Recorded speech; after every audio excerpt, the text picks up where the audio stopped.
Welcome to the Marine Biologist podcast. Join us to discover the latest ocean topics from leading marine scientists and conservationists.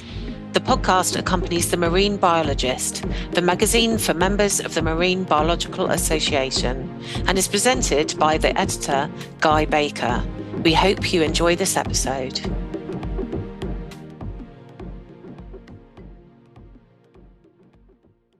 Edward Aruna founded the Reptile and Amphibian Program in Sierra Leone in 2012, and he was the 2024 recipient of the Tusk Award for Conservation in Africa.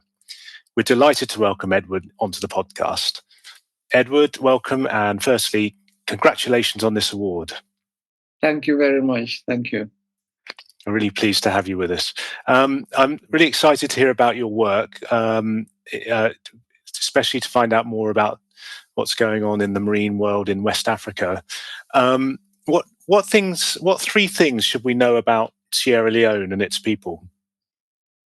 Yeah, the people in Sierra Leone are loving, they are welcoming, and they are peaceful people. That's the most three things I know about us in Sierra Leone. Lovely, welcoming, and peaceful. That sounds like a great place to be. And how did you become involved in turtle conservation? Well, it started all from college days and also maybe from back home, because I really grew up with a dad who was like a nature lover. So I went to college, I read biological sciences, and there was a time for internship. So I came over to Conservation Society of Sierra Leone, and I met the director, and I spoke with the director that I'm there for an internship and really want to do something, that nobody's done in the country. He said, okay, there is something important that is coming up about sea turtles. We don't have any report and nobody's working on it. I said, well, that was an opportunity that I cling on to. So I told him, no, this is a perfect one for me. So I took up the whole thing. That was how I came into sea turtle conservation. And when was that? This was in 1998-99 as a student. Yeah. Sure. And so we'll come on to your work with the Reptile and Amphibian Program. But to give a bit of context, what are the main threats to the marine environment in Sierra Leone? The threats in marine environment in Sierra Leone include coastal erosion. It's a very serious one. Our coastal areas are eroding very, very fast and seriously. The other thing is pollution. So much pollution. Plastic pollutions, waste materials from homes like old clothes. And some people even have the habit of throwing away unused things like bags, boxes, These are polluting the coastal area. And sedimentation, a lot of erosion from upland into the marine environment, the coastal area. So this is raising up the sediment so high in some coastal areas. Overfishing. Fishing is a very serious issue.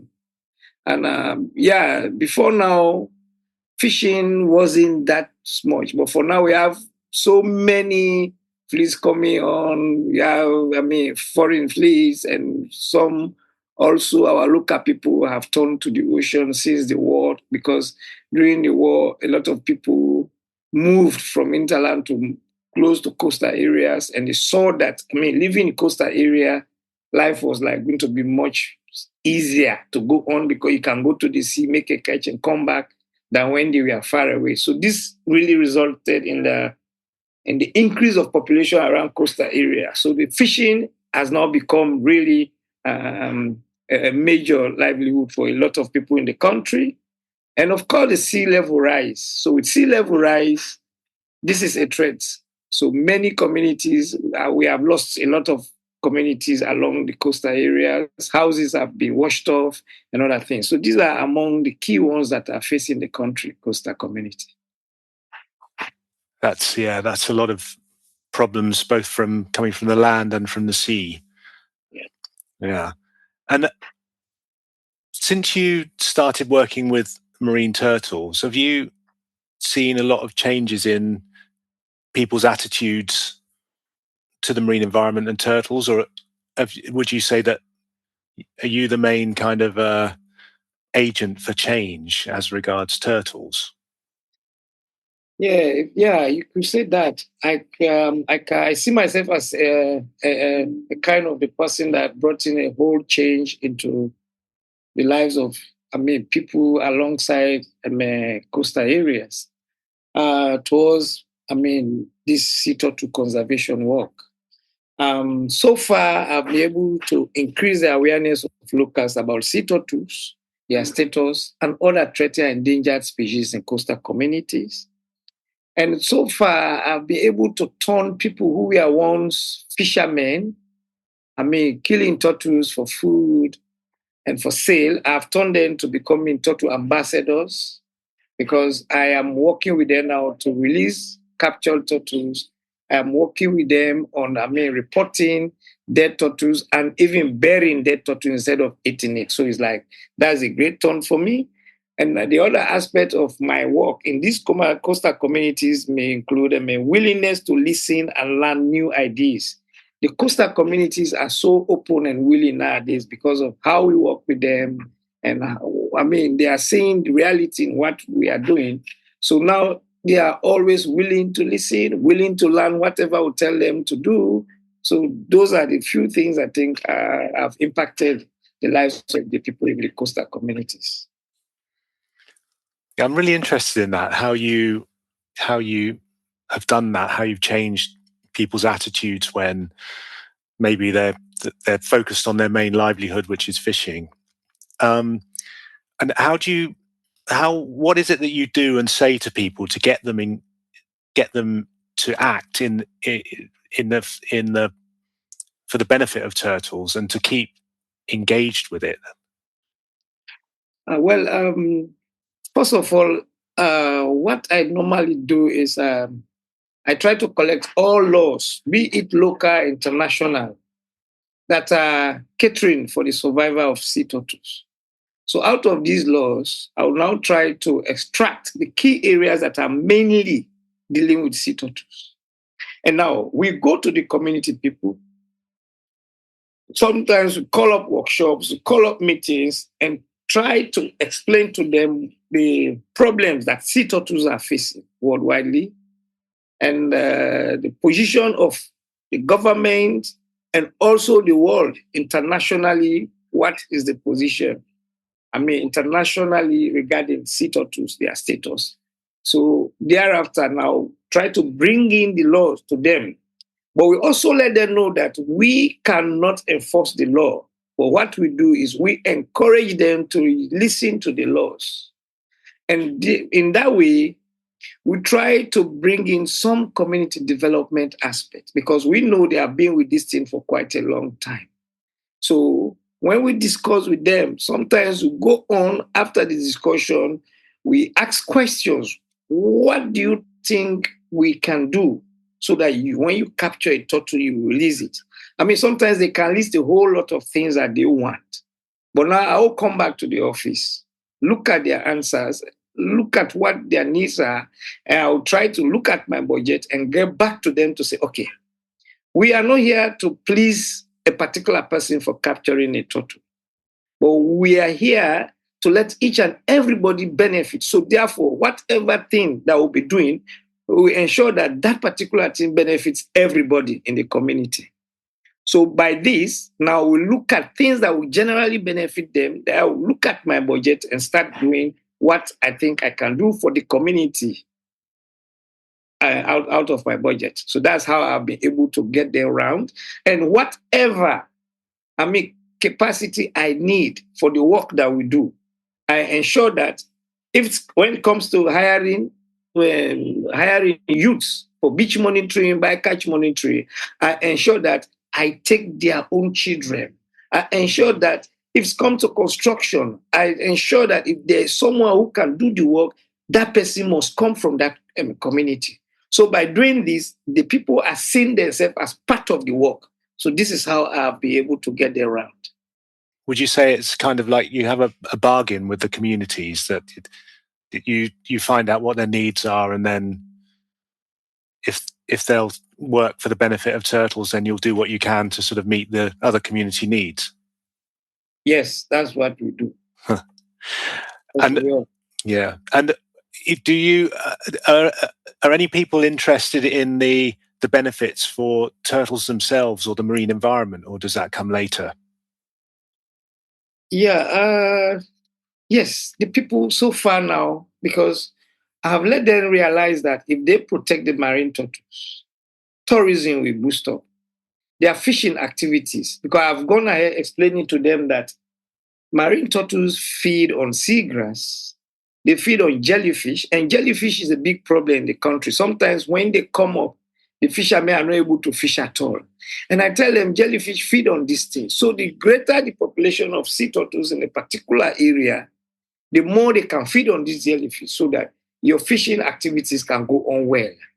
Also, for the seagrass, so well, if you have a very habitable environment underneath the ocean, you get more fish coming around and just doing their thing. From there, you can really make a good catch. But if the undersea, there's so much grass, so much dead being trapped, so much other things, fish will not come there, because some of the times, as a fish, we feel threatened to be in those areas if there is so much of traps and other things plugging in the seaweed. So I say, by them feeding on this seaweed, they can make a smooth flow of all other marine lives. What's the level of tourism like in Sierra Leone? Are communities benefiting from increasing tourism? Tourism in coastal communities is really benefiting around the Freetown city, the city. The reason is, it could be expensive here because the resources, more for transportation, is not very common here. And running a boat is expensive. So sometimes for a speedboat, some people, we pay more than $400 a day to hire a speedboat to just go like to Tortu Islands. And from where more I work, and there are no particular very good structures. Although, yeah, most tourists don't want to really go down there and stay in any fancy or anything, but at least they want something that they can cover their heads. These structures are not in place there. And now you cannot pay such a money. You go down there and you are not really somehow, comfortable with staying down there because of you don't have a shelter where you can stay at least. Although some people do go there with their tents, but it's a bit expensive anyway. But we are coming up. A lot of people having interest. Sometimes they call me. But I've been very careful in getting into that aspect of it because of the community people.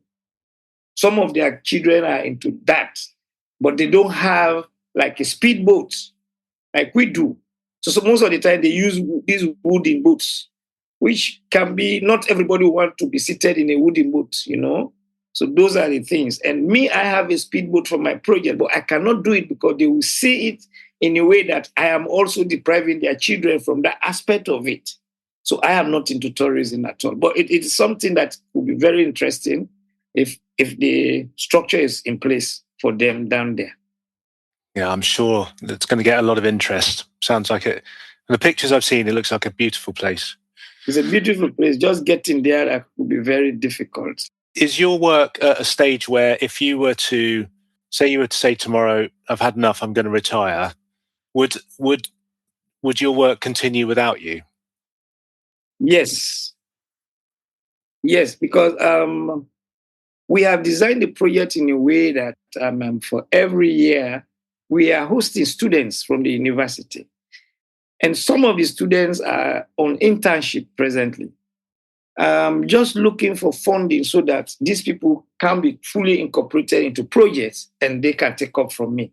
But as far as I know for now, we have some from the coastal communities. It's just a matter of them really getting the total support to be able to stand alone in this. But I'm trying very hard from the university. Every year I do get more than 4 or 5 students on internship. But some cannot really totally stay because they want salary, they want to be paid, and I don't have the money to pay them. And some are not patient. Sometimes tell some, come, we can work, we can write proposal, once we bang, then we can go. But sometimes some are not really patient. But I'm very sure before I leave the stage, somebody must be in there to step up. Yeah, thank you. And you mentioned funding. How was your project funded?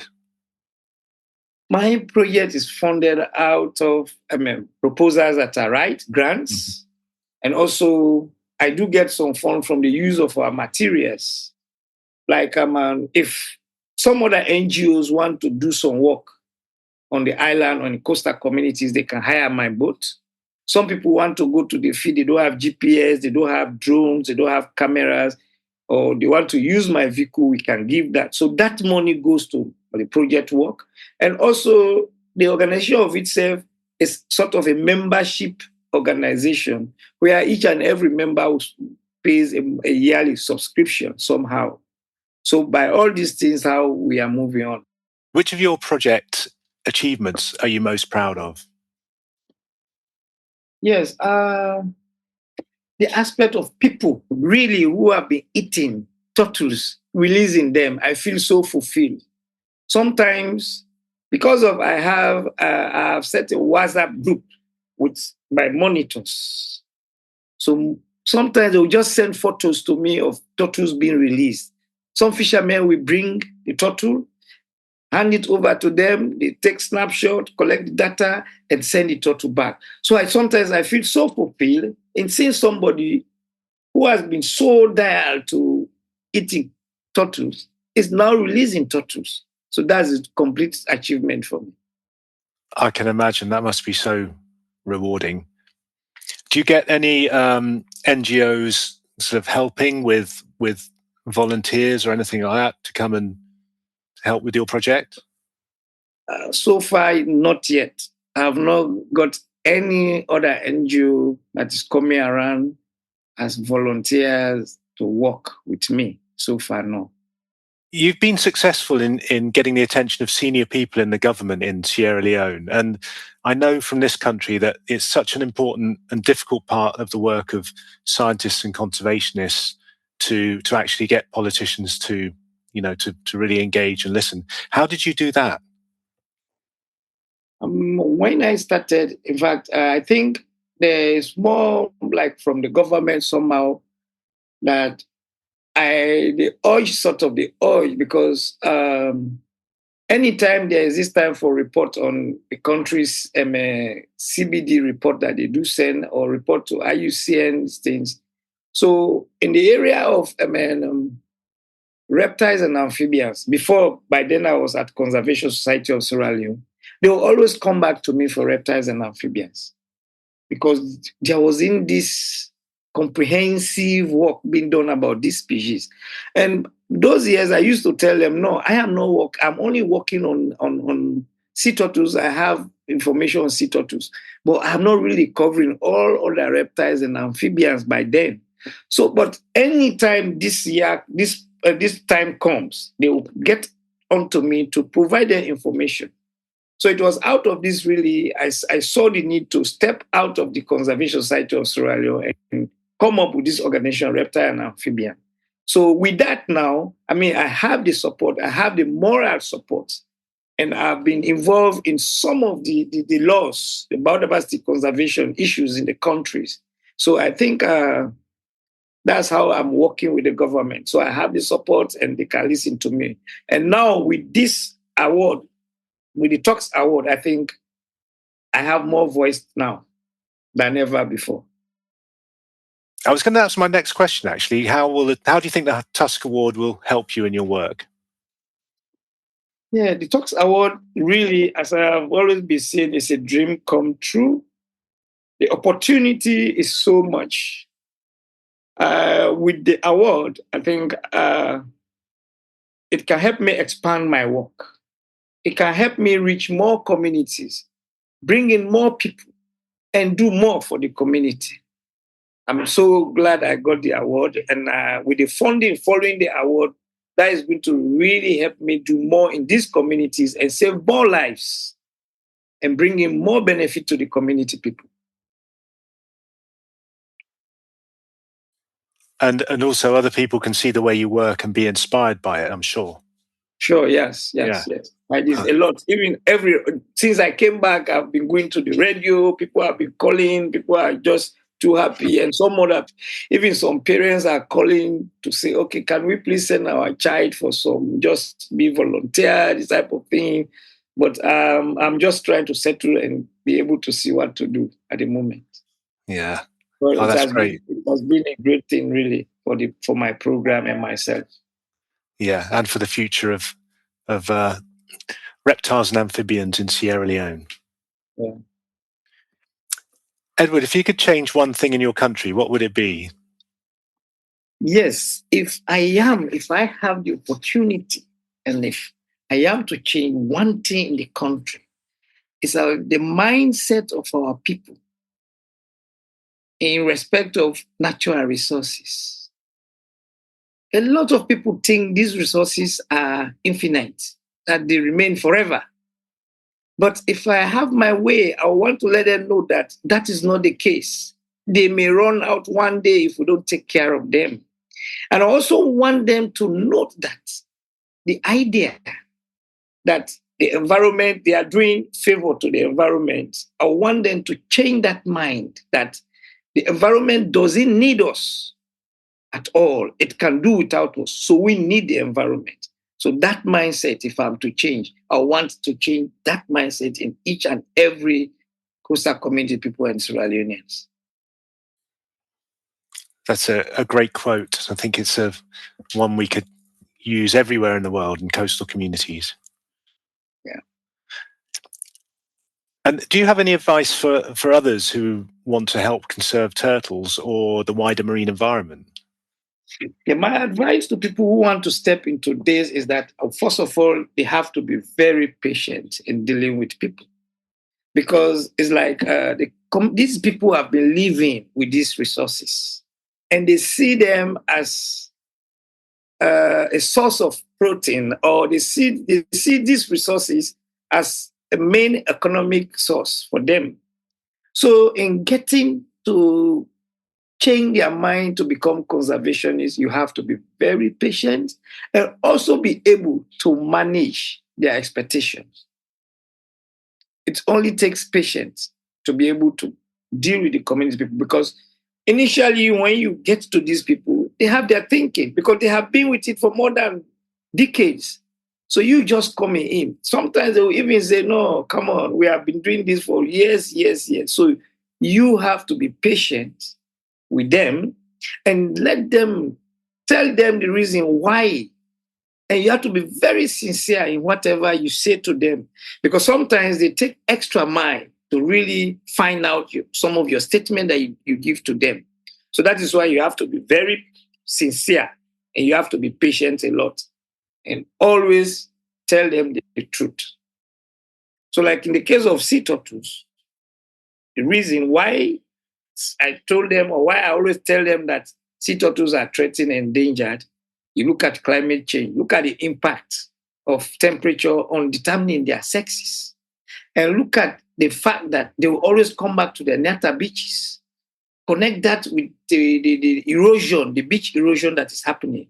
So all these things are things like, it's always an encouragement for me to forge ahead more, to be able to educate people more about sea turtle work.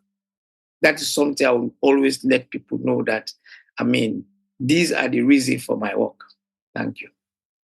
Thank you. I'd just like to say I really wish your project well, and I hope we can do our small part to tell the world about it. And I wish you very well, and I hope we'll stay in touch with you and hear more about your work. Thank you. Thank you. Yeah, bye-bye. Yeah, thank you so much. We hope you enjoyed this edition of the podcast. If you want to learn more, then join the Marine Biological Association and be part of our global membership community. Simply visit www.mba.ac.uk and discover a membership category that suits you.